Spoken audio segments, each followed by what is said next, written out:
8 math का हम लोग पढ़ने जा रहे हैं property of triangle. Property of triangle मतलब ट्रायंगल का हम लोग प्रॉपर्टी जानना चाहते हैं। ट्रायंगल पहले जानेंगे ट्रायंगल किसे कहते हैं।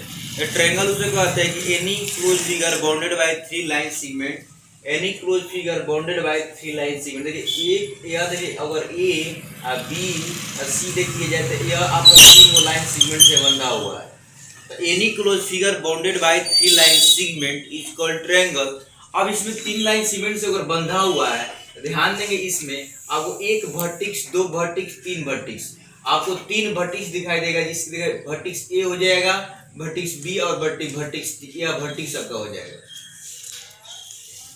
3 वर्टेक्स हो जाएगा। इसी तरह 3 का आपका लाइन भी हो जाएगा, मतलब 3 का लाइन सीमेंट ए बी हो जाएगा, बी सी हो जाएगा और ए सी हो जाएगा। 3 का आपका हो जाएगा या लाइन सीगमेंट हो जाएगा।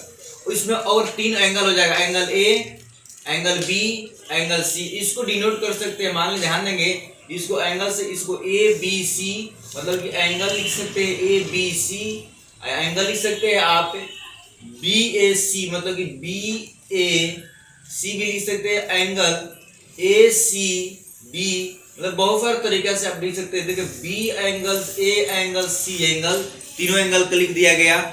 अब इसको कहने का मतलब है कि इसको आप जिस तरीके से लिखना चाहते हैं, एंटी क्लॉकवाइज चाहे क्लॉकवाइज लिखना चाहते हैं, एंगल वही रहेगा, बट उसका साइन अगर मान लीजिए अगर जा रहे हैं 11 12 में जा रहे हैं तो उसका साइन चेंज कर देगा। अभी आपको कोई इसमें दिक्कत नहीं आएगा।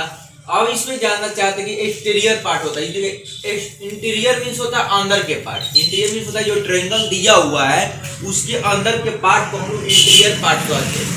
और जो एक्सटीरियर पार्ट होता है, जो ट्रायंगल के जो बाहर पार्ट बच गया है उसको एक्सटीरियर पार्ट कहते हैं।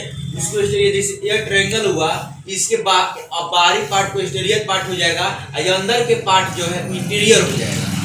ऑन दिस ट्रायंगल होगा तो ऑन द ट्रायंगल, यह लाइन जो है ना ऑन द ट्रायंगल है, ये आपका लाइन सीक्वेंस जो ऑन द ट्रायंगल है, समझेगा ना, ऑन द ट्रायंगल हो जाएगा।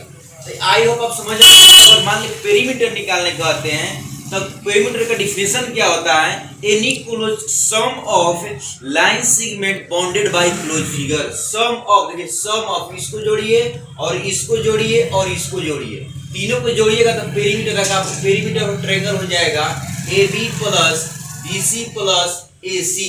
तीनों को जोड़ दीजिए तो आपका पेरीमीटर आ जाएगा। अगर मान लीजिए कि इसका एरिया की बात करते हैं तो इसका एरिया होता है, जनरली एरिया लिखा जाता है 1/2 बेस इनटू करस्पॉन्डिंग का हाइट इनटू लिखते हैं height into corresponding height, corresponding base लिखते हैं। मतलब कहते हैं करस्पॉन्डिंग हाइट लिख सकते हैं चाहे करस्पॉन्डिंग बेस, मतलब जिससे मान लीजिए यहाँ पर अगर ले रहे हैं हाइट ले रहे हैं तो इसके हाइट या इसके करस्पॉन्डिंग बोलेंगे, ये हाइट इसके करस्पॉन्डिंग ले रहे हैं। तो यह आपको आ गया ट्रायंगल का आपका प्रॉपर्टी हुआ। अब आते हैं ट्रायंगल के कितने टाइप होता है। देखिए टाइप इसमें बताने के पहले बता रहे हैं कि इसके अगर 2 बेस पे हम बता सकते हैं। एक होता है बेस ऑन दी साइड, मतलब कि साइड के आधार पर उसको ट्रायंगल का टाइप हो सकता है। उसको होता है बेस ऑन दी एंगल, मतलब एंगल पे बेस पर। लेकिन हम लोग देखिए ट्रायंगल जानते हैं, कोई भी ट्रायंगल होता है उसको सम देखा जाए तो तीनों उसका एंगल के मान A angle, angle B plus angle C equal to हो जाएगा आपका 180। क्या हो जाएगा आपका 180 होता है। तो ये 3 को मिलाकर आपको हुआ आपका 180। तो यहाँ से लेके 0 से अगर बोलेंगे 0 तो होगा नहीं, कोई भी ट्रायंगल अगर बन रहा है तो उसका एंगल 0 नहीं होगा, 0 से बड़ा होगा और 180 से छोटा होगा और 180 भी होगा। तीनों एंगल का मान होगा 180 नहीं तो एक प्रत्येक एंगल को बोला जाए तो वह प्रत्येक एंगल का मान 180 से छोटा होगा और 0 से बड़ा होगा, तभी वो ट्रायंगल में एग्जिस्ट करेगा। अब आते हैं कि इसका मतलब कि अब आते हैं कि हम साइड के आधार पर बता रहे हैं बेस का अकॉर्डिंग टू साइड तो हो जाएगा equilateral triangle. Any triangle all side are equal, मतलब सभी साइड अगर इक्वल हो जाए, जैसे मान ध्यान देंगे यहाँ पर ए और बी और सी दिया हुआ है, इसका सभी साइड इक्वल हो जाएगा। अगर सभी साइड अगर इक्वल हो गया तो बोलेंगे क्या हो जाएगा कि यह आपका इक्विलैटरल ट्रायंगल हो गया। इक्विलैटरल ट्रायंगल में अगर सभी साइड अगर इक्वल हो गया है तो उसका एंगल भी क्या होता है, इक्वल हो गया। इसका मतलब कि प्रत्येक एंगल अगर क्या होता है बराबर हो गया, इसका मतलब कि 60-60-60 हो जाएगा इसका एंगल। आगे चल के इक्विलैटरल ट्रायंगल के बारे में बताएंगे। इक्विलैटरल ट्रायंगल ध्यान देंगे, अगर इक्विलैटरल ट्रायंगल अगर है आपका इक्विलैटरल ट्रायंगल, अब आप मान लीजिए इसको हम क्या कर रहे हैं, अगर एल्टीट्यूड की बात करते हैं, एल्टीट्यूड मींस होता है परपेंडिकुलर। जब यहाँ से परपेंडिकुलर गिराते हैं तो यह क्या करता है, परपेंडिकुलर में अर्थ होता है कि इस केवल इक्विलेटरल ट्रायंगल में होता है कि जब परपेंडिकुलर गिराते हैं, एल्टीट्यूड दिखाते हैं, तो वहां पर क्या हो जाएगा आपका, यह बाइसेक्टर भी हो जाएगा और एंगल साइड बाइसेक्टर भी हो गया।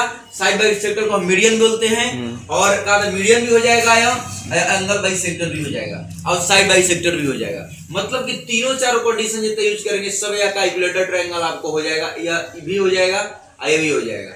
तो ध्यान देंगे कि तीनों जो एल्टीट्यूड जो है इसका लेंथ में ये बराबर होगा। मतलब कि बोल सकते हैं कि एडी जो हो जाएगा इक्वल टू हो जाएगा, या इसको एडी लिख लिए, या ई लिख लिए, एफ लिखिए, तो बीएफ हो जाए, बीई जो हो जाएगा इक्वल टू सीएफ भी हो जाएगा। तीनों एल्टीट्यूड बराबर हो जाएगा इक्विलेटरल ट्रायंगल में, ओनली फॉर या इक्विलेटरल ट्रायंगल में आपको होता है। अब आता है आइसोसेलेस ट्रायंगल। आइसोसेलेस ट्रायंगल हम लोग किसे कहते हैं, तो जब भी ट्रायंगल का अगर दो साइड अगर इक्वल हो गया, जैसे यहाँ पर दिया हुआ ए बी सी, तो ए बी यहाँ पर हो जाएगा आपका ए सी के बराबर हो जाएगा।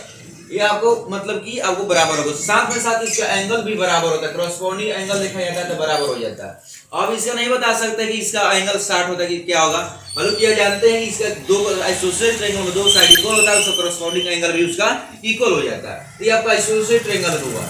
और आइसोसेलेस ट्रायंगल मान लीजिए आइसोसेलेस ट्रायंगल है और जो अनइक्वल साइड है उस पे अगर परपेंडिकुलर गिराते हैं तो यह क्या होता है, यह इसको भी बाइसेक्ट करता है, इक्वल बाइसेक्ट करता है, इधर इसको बाइसेक्ट करता है। अगर इधर दूसरे पे अगर गिरा दे, मान लीजिए यह साइड इक्वल है, अगर इस पे हम गिरा रहे हैं, मान लीजिए परपेंडिकुलर इस पे गिरा रहे हैं, यह साइड इक्वल था, तो यह नहीं कह सकते हैं कि यह बाइसेक्टर है ना। इसमें आपको बाइसेक्टर की बात नहीं कर सकते, यह बाइसेक्ट कर रहा है, एंगल साइड बाइसेक्टर हो जाएगा, साइड बाइसेक्टर हो जाएगा। मतलब कि दोनों साइड को इक्वल पार्ट में काटेगा, जैसे कि मैंने ए बी सी यहाँ पर डी, तो हो जाएगा बी डी हो जाएगा। यहाँ पर बोल सकते हैं बी डी जब परपेंडिकुलर गिरेगा तब, मतलब कि यह जो हो जाएगा परपेंडिकुलर गिरेगा, मतलब कि लंबवत गिरेगा, है ना, वह तब बोलेंगे कि वह बाइसेक्ट कर रहा है। केवल जब तक अनइक्वल साइड पे गिरेगा, जो इक्वल साइड नहीं उस पे गिरेगा, तब आइसोसेलेस ट्रायंगल में। अब आते हैं स्केलेन ट्रायंगल। स्केलेन ट्रायंगल उसे कहते हैं जिसे कोई भी साइड आपस में बराबर नहीं है, मतलब कि कोई भी साइड जो है आपस में बराबर नहीं है, उसके स्केलेन ट्रायंगल कहते हैं। आगे की ओर बढ़ते हैं, मतलब कि इसमें कोई भी साइड आपको बराबर नहीं मिलेगा, सब में कुछ कुछ का डिफरेंस आपको मिलेगा, तो यह आपको आइसोसेलेस ट्रायंगल हो गया।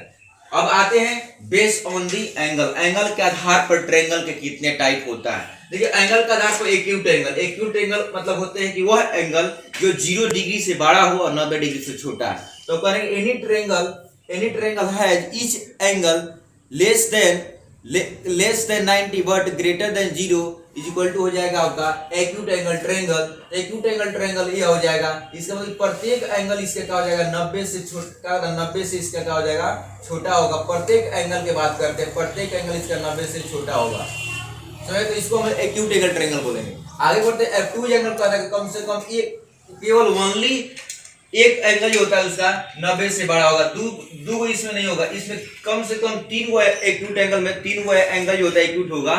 और ऑब्टूज एंगल